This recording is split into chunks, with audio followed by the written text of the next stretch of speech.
setbacks easily, or do you think you're traveling enough to not worry about something? No, especially with the way the season's going. I think a lot of the wins have been, the biggest win in Northwestern history. So I think now we just have to, keep going, pushing along. We got 67 more games left, and that win really won't mean anything if we don't take care of business down the stretch. You've lost some really tough games now.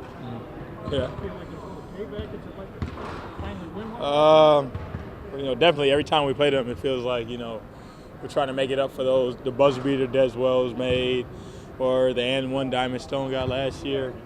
We haven't beat them yet, and I definitely think if we're trying to be different, and this is a team we definitely have to beat. So yeah.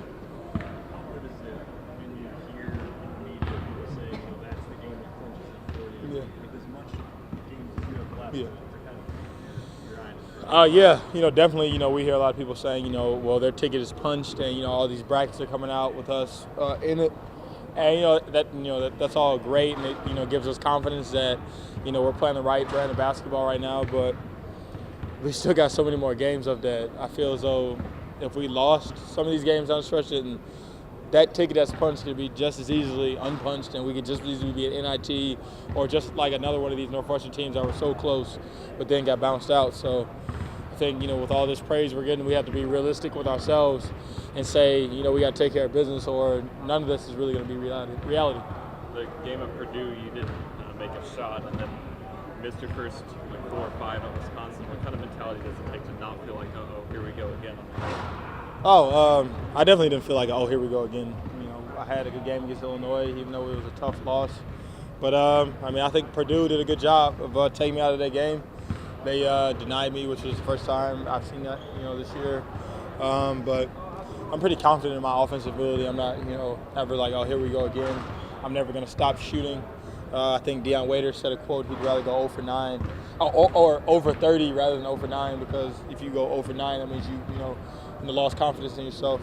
And I kind of agree with that. I don't really think, even though I had a bad game, I know my team needs me to win, and I need to stay confident in myself. You've got 4 in your last 6 at home, including this one. Yep. You're looking for a boost from the home crowd because everybody's kind of getting excited.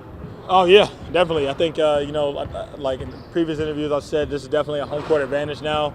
The atmosphere we have, an example is like the Indiana game.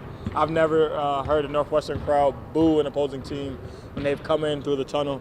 So I think, now we definitely have a strong backing and energy and atmosphere in this gym is, really going to boost us. Have you been a part of a historic team like this, or a team that's about to make it? No, but I think, if we are lucky enough to get there and we, take care of business, then, it'll be a special time. What was it that sold you on coming here? I guess this right here. I guess, the excitement that, Evanston is seeing, and that, all the attention that Northwestern is getting. I knew that leap of faith that I kind of took coming here would all pay off eventually. What made you feel that? I guess Coach Collins and his energy, the vision he shared with me, the assistants and how passionate they were. It just seemed like, this program was going in the right direction. What was his pitch to you? Well, he just seemed really genuine. I think a lot of coaches were, trying to sell their culture and everything they'd already done, really trying to boost themselves up. Coach Collins was really just trying to say, we're going to pick ourselves up by the bootstraps. He's going to make something special of this program, and he can't guarantee when it will happen, but he just knew and he was confident that with the right players and the right ideas that he would be able to turn it around.